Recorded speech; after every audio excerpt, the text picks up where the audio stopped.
श्रीमद् भगवद गीता यथारूप अध्याय 11 विराट रूप the universal form. भगवान अर्जुन की प्रार्थना को सुनते हुए आगे अर्जुन को क्या कहते हैं सुनते हैं महाराज। श्लोक 48।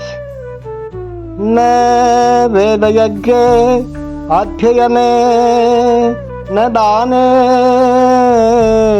न च क्रियाभि न तपोभि उग्रे एवं रूप सत्य अहम न लोके द्रष्टुम तत् अन्येन कुरु प्रवीर।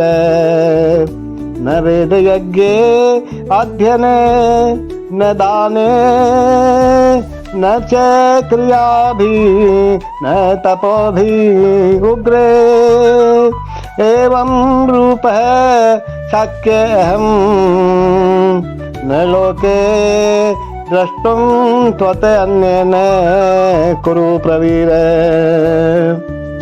भगवान अर्जुन को कह रहे हैं, हे कुरुश्रेष्ठ, तुमसे पूर्व मेरे इस विश्व रूप को किसी ने नहीं देखा।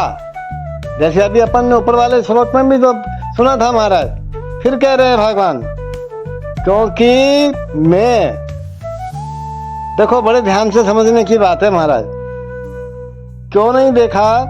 क्योंकि मैं न तो वेदाध्ययन के द्वारा, न यज्ञ के द्वारा, न दान के द्वारा, न पुण्य के द्वारा और न ही कोई कठिन तपस्या के द्वारा इस रूप में, इस संसार में नहीं देखा जा सकता हूँ। अर्जुन को साफ साफ कह रहे हैं भगवान समझाते हुए। और इस प्रसंग में हमें एक बात अच्छी तरह समझ लेनी चाहिए, दिव्य दृष्टि क्या होती है। क्योंकि भगवान ने इस विश्व रूप को दिखाने के पहले अर्जुन को दिव्य दृष्टि प्रदान करी है ना। तो ये दिव्य दृष्टि किसके पास हो सकती है? दिव्य का अर्थ है देवी। जब तक कोई देवता के रूप में दिव्यता प्राप्त नहीं कर लेता तब तक उसे दिव्य दृष्टि प्राप्त नहीं हो सकती। और देखता कौन है? वैदिक शास्त्रों का कथन है कि जो भगवान विष्णु के भक्त हैं वे देवता हैं। कहा गया है महाराज, विष्णु भक्ता स्मृता देवा। जो नास्तिक हैं अर्थात जो विष्णु में विश्वास नहीं करते या जो कृष्ण के निर्विशेष अंश को परमेश्वर मानते हैं, उन्हें यह दिव्य दृष्टि प्राप्त नहीं हो सकती। ऐसा संभव नहीं है कि कृष्ण का विरोध भी करो और दिव्य दृष्टि भी प्राप्त कर लो।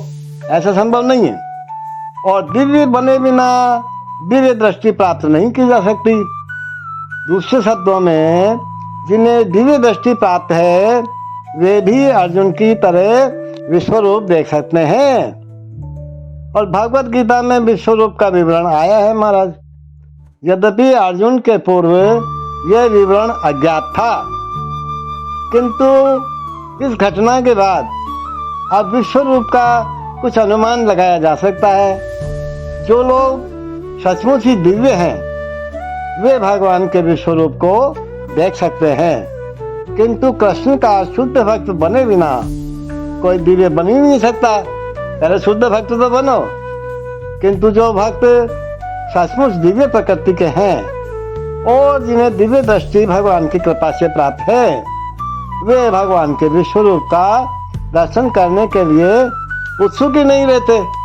क्योंकि दिव्य रूप का क्या करेंगे देख करके। अर्जुन ने तो कृष्ण के चतुर्भुजी विश्व रूप को देखना चाहा, क्योंकि विश्व रूप को देख करके वह सचमुच भयभीत हो उठा था।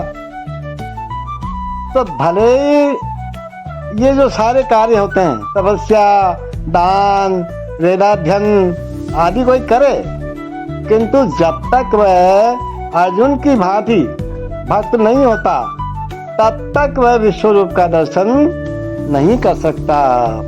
निर्विशेषवादी भी कल्पना करते रहते हैं कि वे भगवान के विश्व रूप का दर्शन कर रहे हैं। खाली कल्पना ही कर सकते हैं बस। किंतु भगवत गीता से हम जानते हैं कि निर्विशेषवादी भक्त नहीं है। फल से अर्थात वे भगवान के विश्व रूप का दर्शन नहीं कर पाते। भगवान साफ साफ कह रहे, कितना ही वेदाध्ययन कर लो, कितनी तपस्या कर लो, दिव्य दृष्टि प्राप्त किए बिना, दिव्य कृपा प्राप्त किए बिना, बिना देवी हुए हम इस सच को, इस विश्व रूप को नहीं देख सकते। O best of the Kuru warriors, no one before you has ever seen this universal form of mind, for neither by studying the Vedas, nor by performing sacrifices, nor by charity, nor by pious activities, nor by Shiva penances can I be seen in this form in the material world.